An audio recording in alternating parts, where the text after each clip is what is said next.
오늘은 종교개혁 501주년 기념주일입니다. 루터로 시작된 종교개혁이 칼빈으로 꽃을 피웠고, 오늘 우리에게 개혁주의라고 하는 칼빈주의 신앙으로 오늘 또 우리에게 주어지는 아주 정말 성경으로 또 그 당시 종교개혁을 일으켰던 그 신앙이 오늘 우리에게 온전하게 주어지고 있는 것을 보게 됩니다. 1517년 10월 31일이었습니다. 루터는 비텐베르크 성과 교회 정문에다가 95개의 조항을 걸었어요. 당시에 천주교를 향해서 반박문을 내걸고 정말 하나님의 은혜를 외쳤던 그 루터의 개혁이 오늘 우리에게 주어지게 됩니다. 루터의 종교개혁은 유럽으로 번져서 정치, 교육, 사회, 종교 모든 부분에 전반적으로 미치게 되게 됩니다. 사실 루터는 그 당시에 두 가지 목적이 있었죠. 교리적이고 또 우리에게 신앙에 대한 그런 것으로 반박문을 썼지만 이것이 전 사회적으로 영향을 미쳤어요. 왜냐하면 유럽은 그 당시에 기독교 국가들이었기 때문에 그렇습니다. 그렇게 해서 종교개혁이 시작이 되는데, 이때 그 10월 31일이 그들이 만성절이라고 그래요. 성주나 또 교회나 지주들이 성인들의 유골을 개방하는 날이에요. 그러면 성도들이 그때 그 유골들을 찾아옵니다. 와서 입을 맞추고 만지고 또 참배하고 그러면서 공덕을 쌓는다 그래요. 연옥에 있던 조상들이 그렇게 함으로 천국을 간다 그렇게 믿고들 했습니다. 바로 요날 루터가 95개 조항을 걸은 것입니다. 왜 그랬습니까? 그건 미신이라는 거예요. 아무리 보아도 이것은 우리의 구원을 주는 조건이 될 수 없다. 그렇게 루터가 강하게 외치는 날로 종교개혁을 시작하게 됐습니다. 루터의 종교개혁에 뚜렷한 두 가지 큰 체험이 있어요. 원래 루터는 법관이 되고자 그는 법대를 졸업하고 또 석사, 박사까지 됐어요. 근데 어느 날 학교 갔다가 오는데 그만 벼락이 떨어졌어요. 근데 바로 옆에 따라왔던 자기 친구가 벼락에 맞아 죽어버렸습니다. 루터는 거기에 큰 두려움을 갖는 거예요. 그리고는 자기 주위에 있었던 자기 아버지가 광부였기 때문에 광부들이 섬겼던 성인을 찾아갑니다. 거기서 맹세를 합니다. 내가 이제는 법관이 되는 것이 아니라 내가 이제 사제가 되겠습니다. 서원을 하고 어거스틴 수도원에 들어가게 됩니다. 거기서 금식을 하고 또 여러 가지 선행을 베풀고 그리고 고해 성사를 하면서 열심히 그런 공덕을 쌓고 자기 죄를 씻는 그런 역할을 감당하게 됩니다. 근데 아무리 해도 사죄의 확신이 없는 거예요. 내가 죄사함 받았다는 것에 기쁨이 없는 거예요. 아무리 해도 또 죄를 짓고 또 죄를 짓는 거예요. 금식하고 기도하고 아무리 해도 안 되는 거예요. 갈등이 넘치고 그의 가슴 속에 평화가 사라져버리는 거예요. 그러다가 이제 사제가 됩니다. 1510년 어거스틴 수도원에서 루터를 대표로 해서 바티칸 로마로 성일에 파송을 합니다. 바로 이 만성절에 파송을 하는 거예요. 그날 루터는 얼마나 기쁜지 모르는 거예요.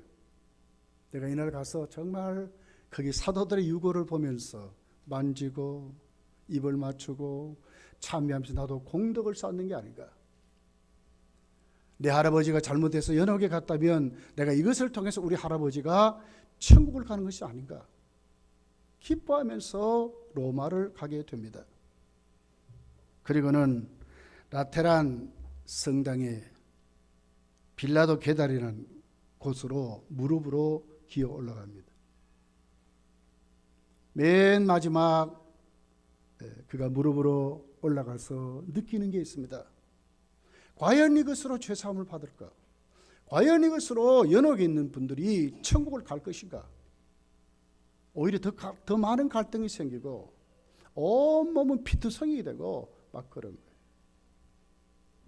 그래서 이제 그 갈등을 안고 다시 어거친 수도원으로 돌아오게 되는 거예요. 그럴 때에 그 수도 원장이었던 요하네스 스타우피츠가 권면해 가지고 비텐베르크 대학에 성경을 강의하는 교수가 됩니다. 시편을 강의하고 로마서를 강의하고 요한복음을 강의하고 히브리서를 강의하게 됩니다. 성경을 강의하고 가르치다가 늘 부딪히는 게 있는 거예요. 시편의 구구절절이 수도 없는 구절이 하나님의 의가 나타난다는 것이었어요. 구원이 뭘까? 죄사함이 뭘까? 하나님의 의로 우리가 새로워진다. 하나님의 의가 나타난다 하는 구절에 늘 부딪히는 거예요. 그러다가 로마서를 묵상하게 되는데 거기에서도 하나님 의에 부딪히는 거예요. 복음에는 하나님의 의가 나타난다.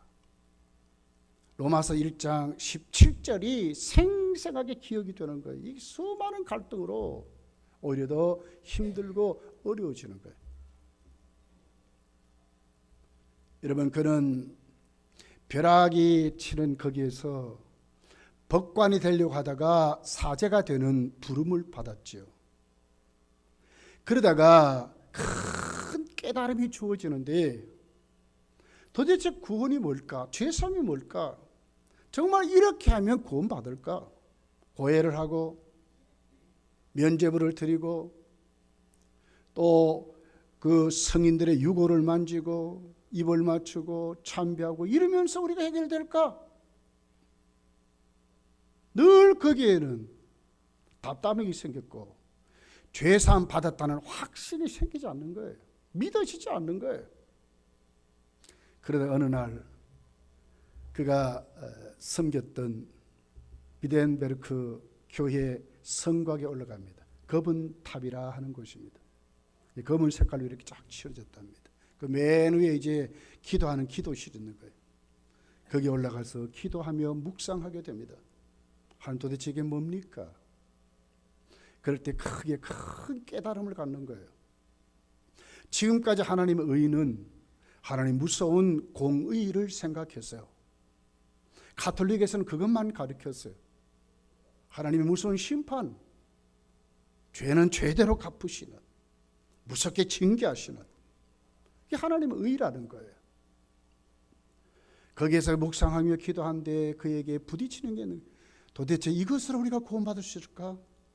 정죄를 받고 죄 때문에 무서워하고 두려워하고 정말 이것으로 우리가 구원을 받을까? 이외에 다른 의가 없을까?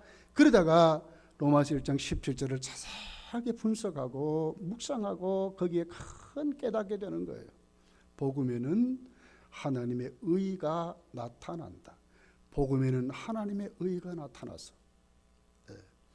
그런데 거기 보니까 그 의가 어떻게 주었냐? 믿음으로 주어진다 하는 것을 알게 되는 거예요.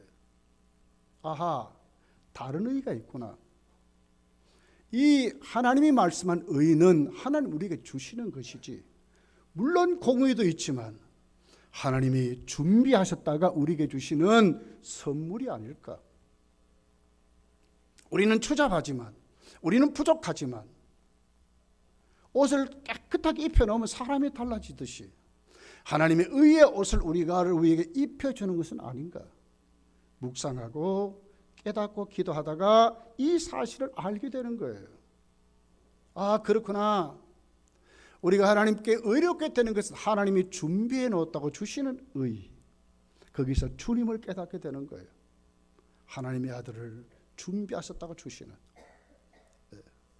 그렇게 해서 결국 루터는 두 가지 큰 체험으로 종교 개혁을 일으켰던 것입니다.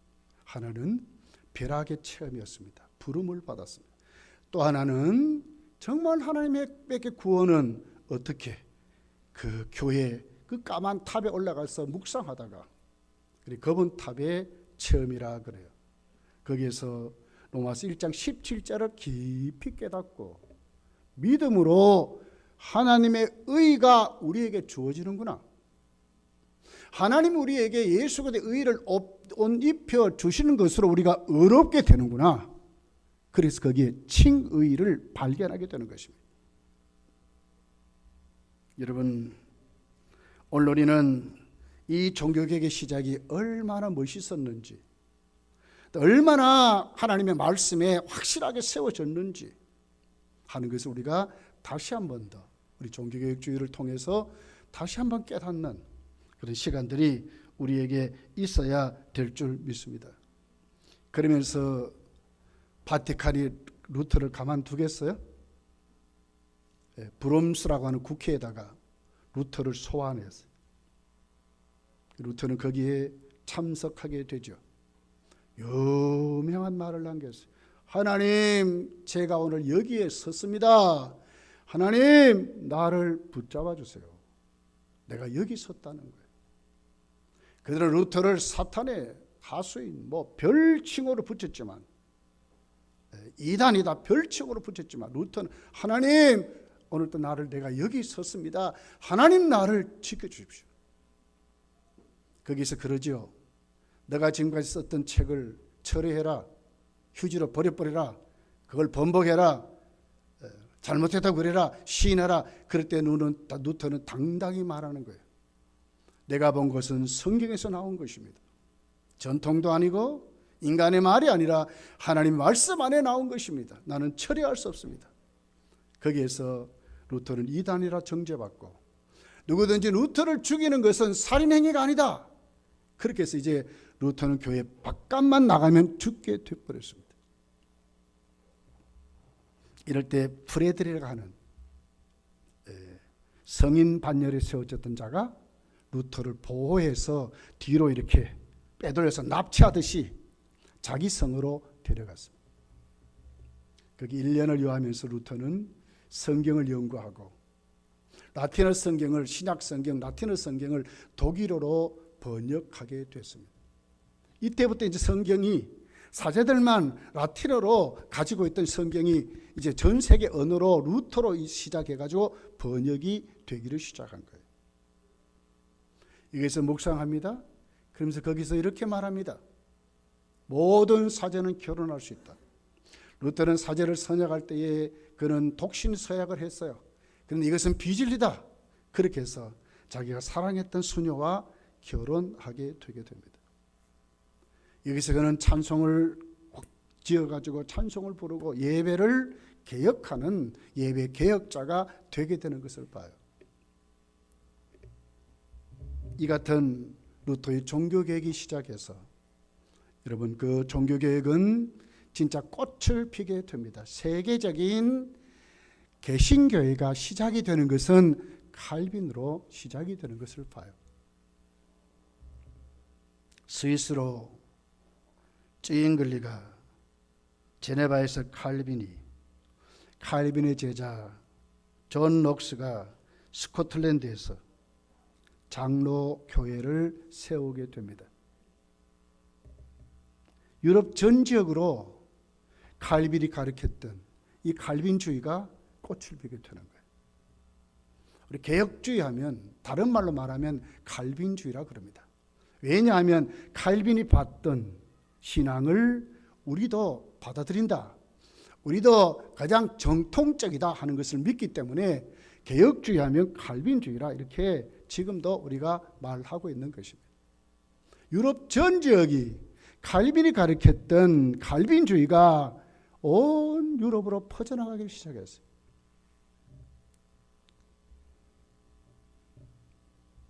문화, 경제, 교육, 정치, 복지까지 온 사회가 개혁주의 신앙으로 칼빈이 가르쳤던 칼빈주의 신학이 그들의 신앙이 되고 그들이 고백하고 그렇게 섬기는 것으로 퍼져나가게 됐습니다. 오늘 우리는 하이베르크 요리문다 독일은 지금도 그렇게 믿고 있습니다. 네덜란드 신앙 고백, 도르트 신조, 우리 칼빈주의 5대 교리를 말하죠. 제네바 요리문다, 칼빈이 세웠던 것, 스코틀랜드 신앙 고백, 영국에 일어났던 웨스트민스터 신앙 고백, 소요리문답, 이것도 오늘 우리가 받고 있는 칼빈주의 신학 위에 토대를 내렸던 신앙 고백들입니다. 지금도 온 신교는 이 고백 위에 감리교뿐만 아니고 모든 신교는 조금 다르지만 다 여기 세워져서 오늘 또 종교 개혁이 우리 가운데 이루어지고 뿌리를 내리게 되는 것을 봅니다. 여러분, 이렇게 가르쳤던 그 개혁 신학이 오늘 우리에게 어떻게 주어졌는가 하는 것입니다. 첫째가 예배의 개혁이었습니다. 우리가 개혁주의 종교 개혁주의를 지키면서 가장 중요시 여겨야 되는 것은 예배의 개혁이 일어나야 된다는 거예요. 예배는 누구에게 드리는 것입니까? 하나님께 드리는 것이죠. 가장 종교계에게 가장 1순위가 뭐냐면 예배였습니다. 예배는 규범이 있다는 거예요. 막 드리는 게 아니라는 거예요. 인간이 어떻게 만들어 드리는 것이 아니라 성경이 예배 규범을 말한다는 거예요. 하나님 오늘 우리에게 어떻게 은혜를 주시냐? 예배를 통해서 은혜를 주신다는 거예요. 예배는 반드시 성경 낭독이 있어야 하고, 예배는 그 말씀을 해설해서 하나님의 말씀을 선포하는 설교가 있어야 하고, 하나님께 올리는 찬양이 있어야 하고, 우리의 소원을 아뢰는 기도가 있어야 하고, 우리의 헌신을 드리는 헌금이 있어야 하고, 오늘 예수 그리스도의 피와 몸을 기념하는 성찬이 있어야 바른 예배라고 그렇게 규범으로 주어졌던, 이것이 어디 있느냐? 인간이 만든 제도가 아니라 성경 안에 구체적으로 기록이 되어 있다는 거예요. 그러니까 우리가 예배 시간을 어떻게 여러분 하나님께 드려야 할까요? 예배 시간에 반드시 바르게 참여해서 하나님께 올바른 예배를 드릴 때에 성도는 은혜를 받게 된다는 것입니다. 헛되게 헐떡헐떡하는 것이 아니라 정말 성경이 말하는 대로 우리가 바른 예배를 드리면 반드시 은혜를 받는다는 것이 종교개혁의 1순위였어요. 예배의 회복이었어요. 그것이 어디에서 성경으로 돌아가자는 거예요. 성경에 있다는 거예요. 성경에 있다는 거예요. 거기에 가장 종교개혁자들이 배척한 것이 있습니다. 예배의 가장 암적인 요소가 뭘까? 하나님께 예배 드려야 하는데 하나님 이외에 다른 어떤 형상이나 어떤 모양을 절대로 숭배하면 안 된다는 거예요. 이게 성경에 있다는 거예요. 여러분, 제 10계명 중에 1계명, 2계명이 확실하게 규정을 짓잖아요. 출애굽기 20장 3절 4절에 이렇게 기록합니다. 너는 나 외에 다른 신들을 내게 두지 말라. 너를 위하여 새긴 우상을 만들지 말고 또 위로 하늘에 있는 것이나 아래로 땅에 있는 것이나 땅 아래 물속에 있는 것의 어떤 형상도 만들지 말며 그것들에게 전하지 말며 그것들을 섬기지 말라. 나 내 하나님 여호와는 질투하는 하나님인즉 나를 미워하는 자의 죄를 갚되 아버지로부터 아들에게까지 3, 4대까지 이르게 하거니와. 1계명은 뭡니까? 다른 신을 두지 말라는 것입니다. 그 방법이 뭐였습니까? 거기에다가 그 신을 표현하는 어떤 상징적인 것 두지 말라. 그에게 마음을 뺏기지 말라. 이렇게 그건 우상 숭배라고 확실하게 그렇게 말씀했습니다. 이것이 성경에 있다는 거예요. 창조주가 수도 없이 갖다 놓은 하나님을 섬기는데 하나님의 그 섬기는 수많은 상징들, 그건 있을 수가 없다는 거예요. 예배는 뭡니까? 하나님과 독대하는 거예요. 독대. 하나님만 있어야 되는 거예요. 이것으로 돌아가자는 거예요. 이게 성경에 있다는 거예요.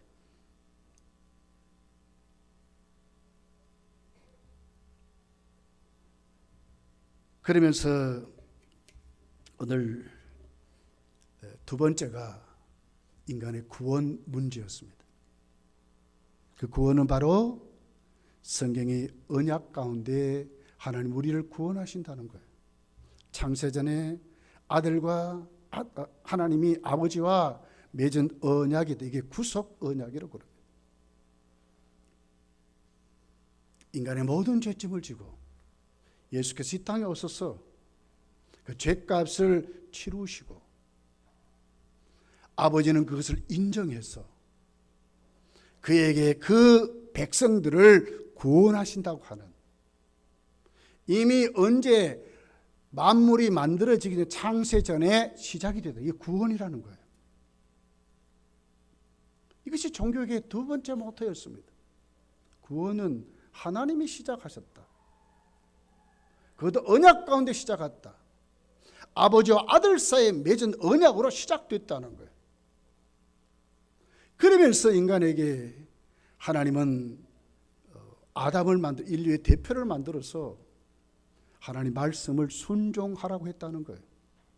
그리고 하나님은 영생을 선물로 주신다고 약속했지만 인간이 하나님의 언약을 어기고 타락함으로 결국 그 언약은 파괴되어 버렸다는 거죠.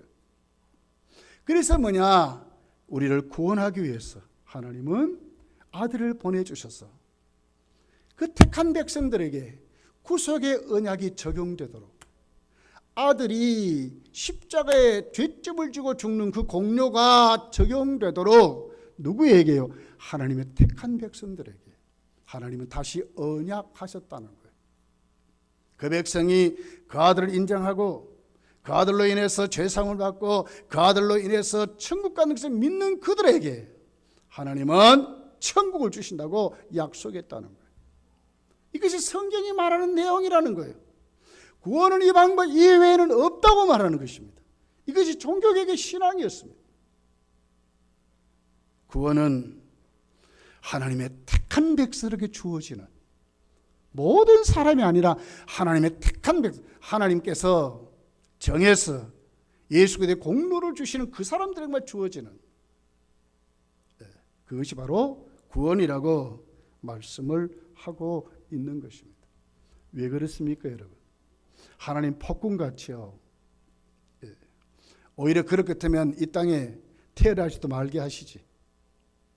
택자와 또 유기된 택함받지 못한 사람을 딱 만세 전에 이미 결정해 놓았다, 이러면 좀 이상하잖아요. 왜 그럴까? 하나님 우리에게 구원을 주시는데 이 구원도 뭡니까? 하나님이 불공평한 자가 아니라 하나님이 구원은 정말 그들에게 특별히 은혜를 주시는 그 사람들이 있을 뿐이지 하나님이 불공평한 자가 아니라는 거예요. 그럼 왜 그들이 구원을 못 받을까? 이것이 바로 오늘 우리가 믿는 칼빈주의 5대 교리입니다. 인간은 전적으로 타락했다고 하는 것입니다.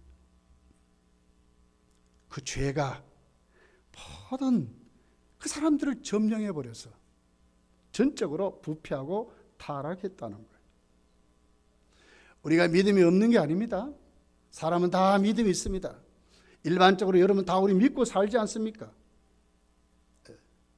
여러분 자녀들이 아버지, 부모 여러분 태어날 때 봤습니까? 그런데도 뭡니까? 부모를 믿고 살잖아요.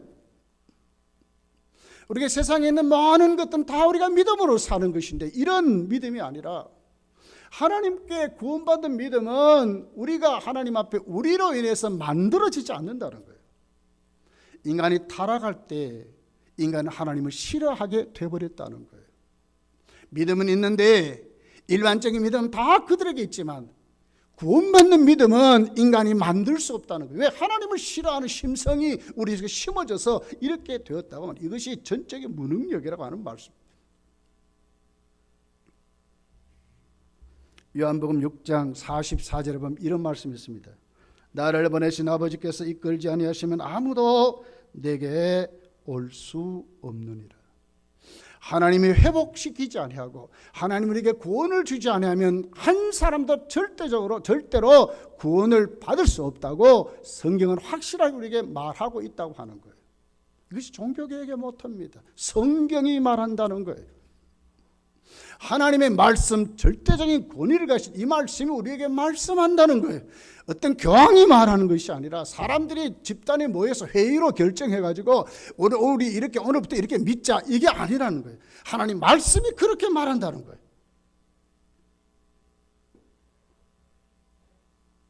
그들에게 구원을 줄 때 하나님은 어떻게 합니까? 어떤 조건을 보는 것이 아니라 하나님은 참 믿음을 주시는데 당신의 깊으신 뜻대로 인간의 조건이 아니라 무조건적으로 선택해서 하나님은 우리에게 믿도록 하신다는 거예요. 그러니까 이 각도가 뭡니까? 철저히 하나님의 은혜인 거예요. 하나님이 하셨다 하는 것이었어요. 교황이 하는 것이 아니라 사람들이 열심히 이루는 것이 아니라 하나님이 하신다 하는데 모토를 두는 것을 봐요. 예수께서 십자가에 죽으셨습니다. 하나님이 우리에게 나타난 의입니다. 우리에게 주신 의입니다. 이 의가 어떻게 우리에게 적용될까? 아무나 다 받는 것이 아니라 하나님이 택한 백성들만 받는다는 거예요. 우리 잘 알지 않습니까? 마태복음 1장 21절. 예수님 이 땅에 오셨어요. 근데 그 목적이 뭡니까? 자기 백성을 저희 죄에서 구원할 자로 오셨다고 말합니다. 자기 백성을 어디에서? 저희 죄에서 구원할 자로 오셨다는 거예요. 저 여러분 오늘도 우리가 택함을 받아서 예수 그리스도의 속죄를 내가 덧입었다면 어떻게 살아야 할까요? 그 은혜 앞에 우리가 어떻게 섬겨야 할까요? 지금 종교개혁자들은 이것을 말하는 거예요. 요한복음 6장 37절에 보니까 이렇게 기록합니다. 예수께서는 아버지께서 내게 주시는 자는 다 내게로 올 것이요. 이게 뭡니까? 불가항력적 은총이라는 말입니다. 하나님 우리를 믿게 하실 때에, 하나님 우리를 구원하실 때 한 사람도 거기에 안 됩니다, 나는 안 믿습니다 할 자는 아무도 없다는 거예요. 하나님 우리를 믿게 하실 때. 요한복음 6장 39절에 보니까 예수께서는 나를 보내신 이의 뜻은 내게 주신 자 중에 내가 하나도 잃어버리지 아니하고 마지막 날에 다시 살리는 이것이니라. 이게 성도의 견이라는 교리입니다. 한 사람도 잃어버리지 않는데 아버지가, 그 성부가 성자에게 주시는 그 사람들은 한 사람도 마지막 날까지 잃어버리지 않고 다 구원받도록 주님이 책임진다 하는 말입니다. 이 성도의 견인교리입니다. 우리가 다른 것에 흔들 수 있죠. 그러나 주님이 딱 우리를 붙잡고 가는 손은 절대로 놓지 아니하시고 반드시 구원받도록 우리를 인도해 주신다고 하는 것입니다. 이것이 여러분 우리가 믿는 칼빈주의 5대 교리입니다. 구원은 이렇게 우리에게 주어진다고 말씀하는 것입니다. 이렇게 여러분 구원받은 우리들이 그러면 어디에 근거를 두고 믿음 생활이 해야 될까? 종교개혁자들은 5대 강령을 말했어요. 솔라 하는 말입니다. 오직 그랬어요. 오직 5가지. 그렇게 해서 첫 번째가 오직 성경이었습니다. 옳고 그름은 사람들의 회의나 어떤 권위 있는 사람의 말에 있는 것이 아니라 성경으로 옳고 그름을 판단해야 된다는 거예요. 성경 이외에 다른 권위가 없다는 거예요. 모든 구원이, 우리의 죄사함이, 우리의 모든 것이 성경에 있다는 거예요. 성경에. 오직 성경으로 그랬어요. 당시 가톨릭 교회는요, 성경을 해석하고 교회 전통을 만들고 교부들 세우는 것, 인정하는 것, 종교회의를 해가지고 거기에 나오는 모든 것을 성경과 같은 권위를 두고 성경은 그들만이 해석한다고 그랬습니다. 그래서 뭐가 나왔습니까? 거기에 연옥이 나왔어요. 연옥에 간 사람들 헌금 많이 하고 속죄표 사면 천국 간대요. 자손들이 기도 많이 하고 선행을 쌓으면 천국 간다고 그랬어요. 성경 어느 곳에도 없는 그것을 그들은 자기들이 만들어서 그렇게 한 거예요. 여기에 루터가 아니야.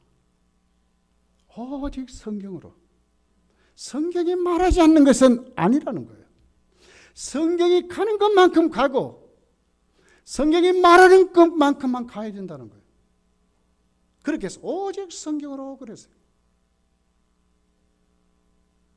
두 번째가 오직 그리스도였습니다. 인간은 어떻든 스스로 구원을 받을 수 없다. 오직 십자가에서 우리 모든 죄값을 담당하신 우리에게 주시는 하나님의 의인 예수 그리스도만이 우리에게 구원을 주신다 이렇게 했어요. 예수 그리스도를 통해서만이, 믿음으로만이 구원을 받는다 이렇게 말씀을 하고 있습니다. 여러분, 은혜는 어떻게 받습니까? 그때 가톨릭은 사제들을 통해서 은혜 받는다. 사자들이 인도하는 대로 잘 따라하면 은혜 받는다.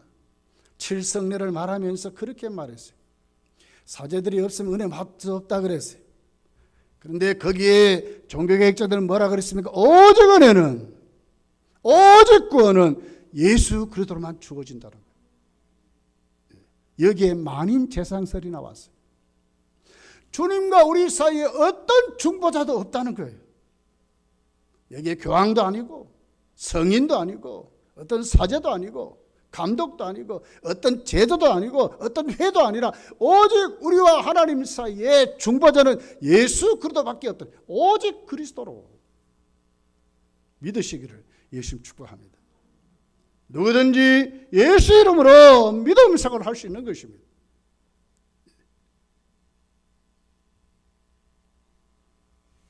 (1520년에) 발간된 그 루터가 독일 귀족에게 구한다 하는 책을 냈습니다.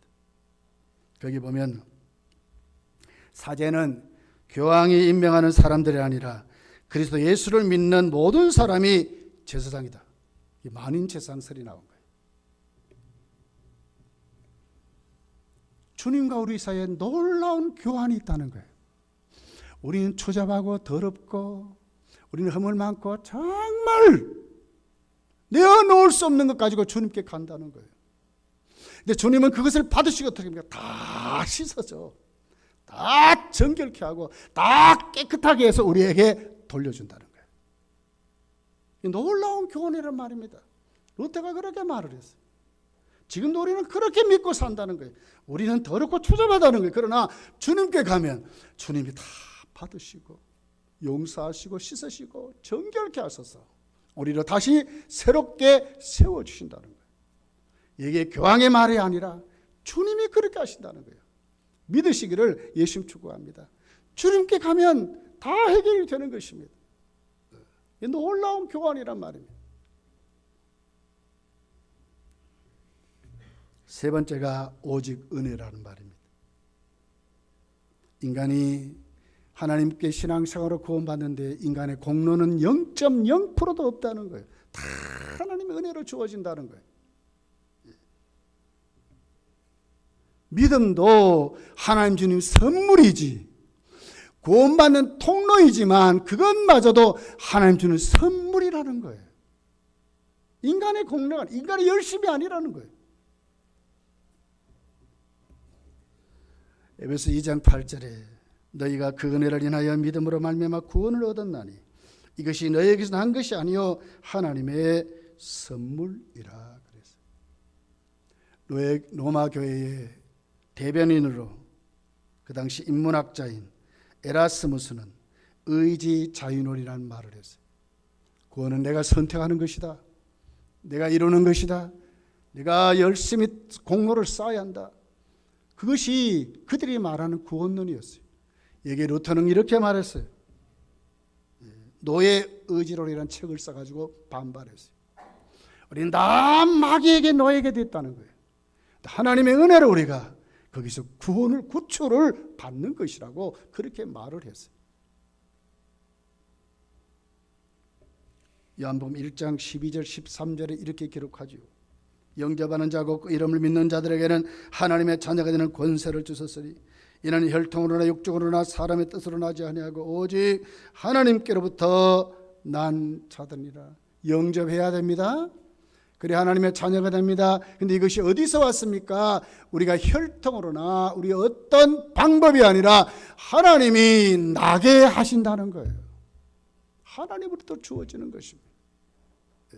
오직 은혜로 우리가 하나님께 구원을 받는다. 행위 구원이 아니라 믿음으로 구원을, 하나님 은혜로 우리가 믿어서 구원을 받는다. 그래서 네 번째 나온 것이 오직 믿음이었어요. 하나님의 은혜는 믿음의 통로를 따라 우리에게 주어진다는 거예요. 나의 성품의 깨끗함도 아니고 다른 사람보다 착한 것도 아니고 어떤 공덕을 많이 쌓았다 그런 것도 아니고 많은 사람에게 구제해서 그런 것도 아니라 우리가 우리에게 구원을 주신 그 하나님의 은혜가 내려오는 것은 오직 믿음의 통로를 통해서만 내려온다는 거예요. 이게 오늘 본문의 내용입니다. 로마서 1장 17절에 있는 말씀입니다. 복음에는 그렇습니다. 복음에는 무엇이 있습니까? 하나님의 의가 있습니다. 이것이 어떻게 우리에게 나타났답니다. 우리에게 주어졌답니다. 어떻게 주어졌습니까? 믿음으로 믿음에 이르게 하라니. 믿음의 통로를 통하여 우리에게 주어졌습니다. 기록된 바 오직 의인은 믿음으로 말미암아 살리라 함과 같으니라. 복음에는 하나님의 의가 나타났습니다.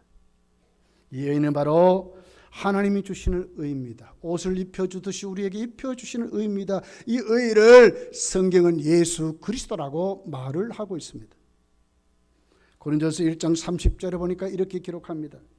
너희는 하나님으로부터 나서 그리스도 예수 안에 있고 예수는 하나님으로부터 나와서 우리에게 지혜와 의로움과 거룩함과 구원함이 되셨다고 그랬습니다. 예수님이 어디서 왔어요? 하나님부터 나와서 무엇으로 우리의 구원함이 되셨다는 겁니다. 이게 하나님의 의입니다. 예수님이 하나님의 의입니다. 어떻게 봤습니까? 핫지라고 하는 조직신학 교수는 이것을 해석하면서 이렇게 말을 했습니다. 이게 역설법이라는 거예요. 그래서 처음부터 끝까지 어떻게 믿음으로 받는 것이다 이렇게 말을 했어요. 오직 믿음으로 받는다는 거예요. 거기에 어떤 여러분 돈도 아니고 명예도 아니고 권력도 아니고 어떤 것도 있을 수 없이 오직 예수 그리스도를 믿음으로 우리에게 나타난 그 예수 그리스도를 우리가 영접함으로 이것마저도 뭐라고요? 은혜라고 말을 하는 것입니다. 그리스도를 믿음으로 오늘 우리에게 전가된 의. 그렇게 해서 여기에 뭡니까? 루터는 칭의를 우리에게 말을 했어요. 이 의가 세 가지로 외래적으로 주어지는 의다. 그게 뭡니까? 내가 만든 은혜가 아니라 누가 주는 의라는 거예요. 법정적인 의라고 그랬어요. 마지막 날 주님께 섰을 때 너는 죄가 없다고 하나님이 선포해 주시는 의라는 거예요. 자격증을 딴 것입니다. 천국에 이제는 우리 모든 죄가 사함을 받았다는 확실한 공인, 확실한 선포로 우리에게 주어졌습니다. 의가 세 번째 뭐이 전가된 의래요. 예수 그리스도의 그 공로가 오늘 나에게 입혀졌다고 말을 하는 것입니다. 이것이 여러분 종교개혁들이 말했던 믿음이었습니다.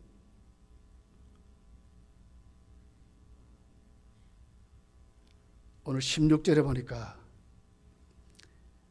유대인이나 이방이나 차별이 없답니다. 모든 믿는 자에게 이 복음은 하나님의 능력이 됨이라 그랬습니다. 차별이 없대요. 어떤 자에게? 믿는 자에게. 누구를? 예수를 믿는 자에게 차별이 없다는 거예요. 당당해야 됩니다, 여러분. 오늘 내가 하나님께 구원을 받고 하나님의 자녀가 되고 이 땅에 살지만 이미 천국을 가진 사람으로 살아가는 이유는 하나님으로부터 나를 그렇게 만들고 이끌어 가신다는 거예요. 하나님이 후원자입니다. 하나님이 배경입니다. 하나님이 전부입니다, 여러분. 이 성도의 제살이에요, 제살. 로마서 3장 21절에서 22절에 보니까 이렇게 기록합니다. 이제는 율법 외에 하나님의 한 의가 나타났으니 율법과 선지자들에게 증거를 받은 것이라 곧 예수 그리스도를 믿음으로 말미암아 모든 믿는 자에게 미치는 하나님의 의인이 차별이 없느니라. 차별이 없다고 그랬어요. 천국은 믿음으로 갑니다. 천국은 믿음으로 갑니다. 이 세상도 믿음으로 사는 것입니다. 하나님이 그렇게 우리에게 역사하세요.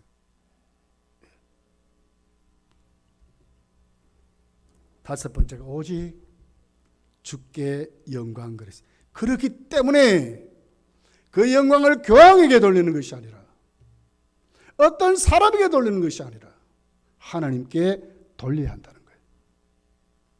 오직 하나님께만 영광을 돌리라고 말하는 것입니다. 우리 교회 모든 성도들, 우리 교회가 모든 영광은 하나님께, 우리 신앙이 그렇게 세워져야 이것이 종교개혁에 개혁했던 그 종교개혁의 신앙의 아주 마지막 주제로 우리에게 그렇게 말씀하는 것입니다. 우리 그렇게 살아야 합니다. 하나님이 하셨습니다. 하나님은 오늘 또 우리에게 베푸십니다. 하나님은 우리를 이끌어 가십니다. 어떻게? 아들까지 주셨어요. 전적으로 타락하고 아무것도 몰랐던 우리들, 세상 것만 바라보고 살았던 믿음 하면서 전부 세상화된 세속화된 우리들을 오늘도 깨닫게 하시고 변화시키시고 새롭게 하시며 또 천국의 비전을 갖게 하시고 살게 하신 그 하나님 앞에 모든 영광은 하나님께 돌려드려야 한다는 거예요. 22일 날 연합뉴스였습니다. 지금도 여러분 그 검색 사이트에 가서 치면 자세하게 나옵니다. 과학 전문 매체 사이언스 매거진에서 유전학자 안드리 가나 박사가 이끄는 연구팀이 유전 DNA를 검사했어요. 47만 명을 조사를 했습니다. 그런데 거기 검사했더니 동성애에 대한 유전자는 없다 밝혀졌어요. 없다는 거예요. 없다는 거예요. 단 하나 보니까 4개 변이 된 유전인자가 발견됐어요. 그게 뭐냐니까 후천적으로 원래 동성애에 대한 유전자는 없지만 나중에 이들이 그걸 자꾸 하니까 약간 달라진 변이 된 유전자들이 있더라는 거예요. 4개 변이 된 유전자가 있는데 2개는 탈모, 머리 빠지는, 이것도 후천적으로 만들어진 거예요. 2개는 동성애에 대한 것인데 이건 믿지 말아라, 받아들이지 말아라. 왜? 너희들이 그렇게 하니까 만들어졌다는 거예요. 원래 없는데 이걸 트럼프 정부는 받아들였습니다. 그렇게 해서 백악관에서 어떻게 했습니까? 앞으로 우리 트럼프 정부는 하나님이 이 땅에 인간이 태어날 때 주어진 성, 남성, 여성 이외에는 인정하지 않는다. 이 법을 만들어서 앞으로 이 법을 시행한다고 하니까 난리가 난 거예요. 140만 명이 일어나가 동성애자들이 데모했대요. 이제 미국은 동성애자라는 말을 지워버릴 것이다, 헌법에. 오바마는 만들었지만 나는 지운다고 트럼프가 그렇게 말을 했어요. 이것이 오늘 우리가 앞으로 이루어질 돌아가는 세상입니다. 여러분, 오늘 우리 신앙의 종교개혁을 이루겠던 그들도 있지만 하나님 말씀을 신복하고 가장 세계 최고의 나라 미국에서 지금 이렇게 벌어지고 있는 거예요. 제2의 종교개혁이 일어나는 것 같아요. 앞으로 2020년대 이제 성별을 조사할 때는 동성애라는 말은 뺄 것이다. 남자와 여자 성별만 조사할 것이다. 이렇게 발표했어요. 얼마나 감사한지.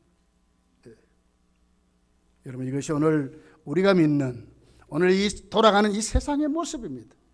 여러분 오늘 본문 16절이 이렇게 기록을 하고 있습니다. 내가 복음을 부끄러워하지 않으니 이 복음은 모든 믿는 자에게 구원을 주시는 하나님의 능력이 됩니다. 내가 복음을 부끄러워하지 않으니 여러분 저와 여러분도 이렇게 살아야 합니다. 믿음으로 사는 것, 말씀 붙잡고 사는 것, 복음을 부끄러워하지 않는 사람으로서 살아야 합니다. 당당히 예수님을 전파하고 이 사회를 향하여 말씀을 믿으라고 해야 됩니다. 이것이 믿는 자들의 모습입니다. 쭈삣쭈삣하면 안 됩니다. 담대해야 합니다. 우리는 누굽니까? 하나님의 전 특별한 은혜를 받은 사람들입니다. 천국을 가진 자들입니다. 오늘 우리는 하나님이 우리를 보장하시고 밀어주시는 하나님의 사람이 된 줄 믿습니다. 부끄러워하지 마십시오. 당당히 세워져서 자신 있게 믿음으로 살아가시기를 예수 축복합니다. 기도하겠습니다.